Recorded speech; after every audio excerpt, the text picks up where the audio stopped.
Good morning, Dad. It's wonderful to have you, to have a chat, the possibility to chat about making creativity, making videos, making cinema with mobile philosophy, mobile gears, mobile mindset. So, which kind of advices would you give us if you would talk to video makers that want to create something important with Mojo way of living in the videography. Well, I think there's a few lessons to take away from conferences like this and from the proliferation of the equipment and the use. The first is experimentation. The great news about shooting on mobile is that everyone has the ability to experiment. Everyone has the ability to test ideas. Everyone has the ability to see what's working and what's not working. Even if the ultimate plan isn't to shoot on mobile, even if it's ultimately to shoot on something different, the idea of having this equipment that you can always experiment, you can always be testing and trying and failing, and it's good to fail. So to be able to fail with something that you always have with you and you can always experiment with is great. It's great. It's one of my favorite aspects of shooting on mobile is that you can try things and keep trying. The other thing, the other bit of advice I would give is to probably, and this isn't a unique perspective to me. Many people will say this to you, is that the camera doesn't matter. It's the story that matters. So if someone has access to a smartphone, if someone has access even to a tablet or something like that that has a halfway decent camera that can capture a picture, if they have a compelling story to tell, then that's all that matters.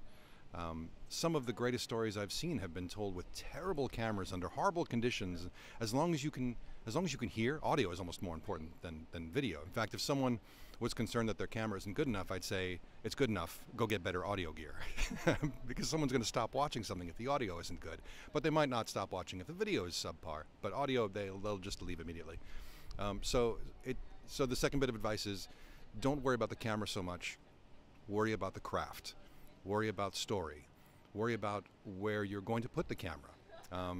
Not only using classic techniques like where is it positioned to help convey emotional meaning and context, but where you're going to put the camera, because it's so small. You can put it in interesting places. You can give it unique perspectives. You can give perspective to your audience that they don't normally have.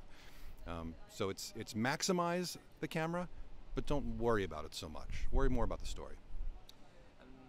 What about finding out the way to be published and then the way to find a budget and way to be, I'm so practical, but I always spreading the Mojo culture, starting from the base that it's supposed to be a new language with which you have to pay the bills. Yeah. Well, that's a good question. That's going to be continued. The answer was going to change for the next few years. I would say, not to be a downer, but I would say, don't expect to make a living yet. There's still enough resistance that it's difficult to bring in enough money to assume that this is the only way to do things. When you're talking about producing projects and getting them seen, the fact that you can make your own projects actually gives you a tremendous leg up than other creatives. I work in Los Angeles, in Hollywood, and many stories don't get told simply because they're reliant on a system that requires you use a certain size crew and certain kind of gear, and it restricts the stories that are told and therefore the stories that are shared. The fact that you have access to this kind of gear means that you can self-distribute. You can be less reliant on big budgets. You don't necessarily need tremendous budgets. The need for budget goes up when the more you move into a traditional filmmaking environment, when you're dealing with large equipment that you can't possibly afford to purchase, so you have to rent. And then to rent, you need to get insurance. But the introduction of these sort of low budget approaches, specifically with now smartphones and tablets and things like that, it's very liberating because you can self-distribute. And there are plenty of platforms to do that online. Again, I wouldn't expect to make a ton of money doing this, but there are, of course, those few exceptions where something like Tangerine, a breakout film, terrific. But again, that goes back to what I was saying before about story. Tremendous story. Yeah, and I think he used the camera, he used the iPhone in such a way that he was maximizing what the phone can do. He wasn't trying to do traditional camera moves with it. He was doing what you do with a smartphone. He was using it in interesting ways. But so going back to your question about distributing, there's no hard and fast rule. Just as the indie film movement in the 80s and 90s, it was all about finding new and interesting ways to distribute. It's the same way now. But it's all about finding your own way and finding your own platform. There's enough platforms out there that you can create following, and get your content seen. So you work in Hollywood, and I have to say you're part of the story of mobile content creation. You, Michael Kerbel, and then Mr. Soderbergh came like a meteor coming from Mars and impacting, eating the Hollywood world. How Hollywood reacted to the film Unsane? So there's two distinct reactions that I've seen to things like Unsane and Tangerine and films that are now in production that will be coming out soon. One is from filmmakers, directors, producers, and that is this sort of excitement at the possibility, maybe a skeptical excitement. I want to see what it really can do. I want to see what the limitations really are. But there's an enthusiasm. There's an excitement. The other reaction I see, more from the studio side, more from executives, is no reaction whatsoever. They don't even. It's a non-issue. It's a non-story because they are so entrenched in their way of doing things. They're so entrenched in their world. They're so entrenched in having to justify the huge expenses and the studios, and so it just doesn't matter for what they're doing. They have no reaction. They will soon, but at this point it doesn't matter. The last thing is we are at Mojo Fest, and Mojo Fest is feeling the changement of trends in the mobile content creation, going to the photography, and the mobile producers are going to the photography, but we make money with video. And we make language with video, and our normal language is video, and also our, professional language is video.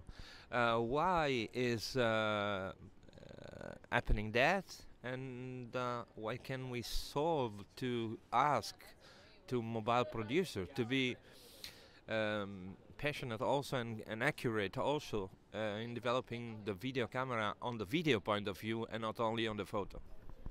So it's a really good question. You mentioned that you were going to ask that question, and I've been thinking about it the whole time. It's a very interesting question. I think, and this is just sort of my gut reaction to that, I think the reason photography is being sort of pushed to the forefront, is the most emphasized feature, is because everyone can get their head around it very easily and very quickly. Everyone wants to take a great photo. But I think there's a certain level of intimidation when it comes to video. I think people assume that you have to have more of everything, more skill, more experience. I think there's just more intimidation around it. Perhaps that's my first instinct. But something I can say for sure, in terms of how it gets solved and how it changes, is things like this, of course, events like this, trading of information, trading of enthusiasm, meeting like-minded people. That's going to put a dent in it, but that's not going to change it. What's going to change it is youth. Because kids today are cutting video. They're making video. They're making video stories. They're already doing it. It's their language. Yes, exactly. And video is already their language. No one has to teach them. It's what they know. And as this next generation comes up and sort of, and pushes the likes of me aside, that's not going to be an issue anymore. I think that will become a central component of devices, of language sets, of language skills. I think it's going to be taught in every school. I know plenty of schools are now teaching video, not necessarily anymore as as a fun thing. Now it's a part of communication. Now it's a means of communication. I think there's just going to be more of that in the future. So as much as I would like to say that my involvement in things like this is going to change the world, I think it's going to dent the world. I think what's going to change the world is the next generation who already do it and love it. Do you want to tell us where we can find out the book? I'll tell you, but I'll be perfectly honest. It's been a few years since it was published, so it's a bit dated. The information's still good, but the apps have all changed their appearance. The book is called Filmaking with the iPad and the iPhone, and you can find it online. Most bookstores. I think it's now out of the bookstores, mostly online now. Excuse me, but like Amazon, you can find it. But it's dated. I would love to sell more books, but it's dated. It's dated.